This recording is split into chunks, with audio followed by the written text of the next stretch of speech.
In the eastern part of the land, beyond the yellow rivers and beneath the shadow of towering iroko trees, lay a village called Agu. It was a place where time moved slowly, where ancestors were spoken of more than the living, and where the movements of palm fronds often sounded like the sounds of spirits. Life in Agu followed ancient rhythms where time was marked not by clocks, but by the moon's quiet march across the sky and the cocks crowing at dawn. The people held tightly to their customs, believing that the past was not behind them, but walking beside them, watching. In this world of ritual and traditions, a boy was born without a cry, without a single sound to announce his arrival. His silence frightened them. They called him Emeka. To the villagers, he was not a child but a question, a riddle that made the villagers uneasy. To many, he was a bad omen, a cursed child, mute and wide-eyed. He had a piercing gaze that unsettled even the elders. From the very beginning, his voicelessness was treated like a wound that would not heal. His mother, quiet and weary, held him close, but others kept their distance. To many he was a sign, an unanswered riddle, a crack in the order of things. And in a village ruled by the unseen and the unknown, there was nothing more dangerous than a child who could not be understood. His stepfather, Oba, spat on the ground whenever Emeka passed and often muttered, "What kind of boy cannot even cry for his own pain?" His words were cruel, but they echoed what many believed yet dared not say aloud. But Emeka was no ordinary boy. Though his mouth never formed words, his eyes held stories. His silence was not emptiness, it was a doorway. At night, while others slept, he saw things. Visions. Shadows moving where none should walk. Whispers of secrets wrapped in smoke and darkness. In the sand beside his mother's hut or on pieces of cracked clay, he would draw what he saw, figures with twisted limbs, wells running dry, fires swallowing yam barns. No one believed him, not then. Not until the day he drew a cracked earth with a serpent slithering through it, and, days later, the village well turned to dust. Still, the elders dismissed it. Coincidence, they said. Nothing more. Aga had no king, no war chief.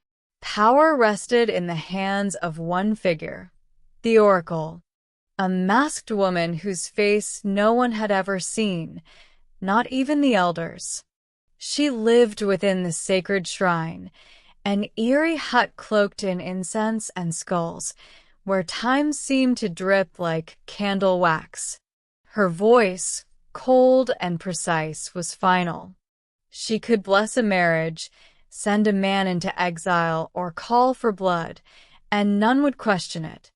Her word was the breath of the gods. Then came a season that swallowed joy. Crops, once green and bursting, withered into ash. Goats gave birth to lifeless kids. Children coughed blood and whimpered in their sleep.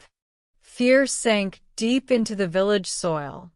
The oracle emerged one morning, her mask glinting in the sun like bone polished by time. Her decree thundered through the square. Mama Uju, a quiet widow who had buried her husband and 3 sons, was the source of the curse. Her bitterness has soured the earth, the oracle said. She must be burned. Only fire can cleanse the soil. The people murmured, some in disbelief, some in dread. But no one opposed her. Emeka, crouched by the edge of the gathering, knew something was wrong. That night, while the village curled in fear, he had a vision. A shadow, a cloaked figure from the shrine itself, kneeling by the stream and pouring something thick and dark into the water. Poison. He rose before dawn, trembling, and hurried to Mama Oju's hut. On the wall of dried mud, with bits of charcoal, he etched what he saw: the masked figure, the poison, the stream. When Mama Oju awoke and saw the image, she dropped to her knees and wept, cradling his face, whispering blessings he could not hear. But peace did not last. Word spread like fire on dry grass. The elders arrived with fury in their eyes and clubs in their hands. They stormed the hut, saw the drawing, and shouted, "Blasphemy! Madness!" They tore the wall down with their fists, beat Emeka until blood painted the dust, and left Mama Oju screaming into the void. "He is a mad boy," they spat. A voiceless lie. Yet whispers took root. A few remembered his earlier visions. A young girl named Ada, barefoot, sharp-eyed, full of quiet rebellion, believed him. At night, she began sneaking him bits of palm leaf and sharpened charcoal. In secret corners, behind huts and in old yam barns, Emeka drew. He drew what no one dared imagine: hidden tunnels beneath the shrine, masks soaked in blood, rituals gone wrong. Together, they painted a mural. It was large, bold, impossible to ignore. At its heart was a figure, an elder from the oracle's inner circle, bending over an altar, performing dark rites by the light of stolen fire. This time, the oracle did not stay silent. She emerged with fury in her stance. "The boy is possessed," she declared. "These drawings are forbidden speech, curses made visible. If he is not silenced, doom will swallow us all." The people wavered. Some trembled and clung to the oracle's words. Others, silently, questioned everything they had been taught. Still, fear is louder than doubt. And fear won. The oracle's final decree chilled the bones of the bravest man. He shall be buried beneath the sacred Irako, an offering of silence. Let the earth swallow his lies. At dawn they came. They tied his hands, covered his mouth, though he had never spoken. Mama Oju was held back by the wrists. Ada screamed until her throat went raw. But the others marched. The sacred Irako stood tall and unbending, its roots thick like the arms of spirits. As the villagers lowered Emeka into the hole, the sky, for the first time in moons, broke open. Thunder groaned. Rain slammed the earth like drums of war. Some hesitated, but the oracle, drenched and unmoved, whispered, "The gods accept." The soil covered him.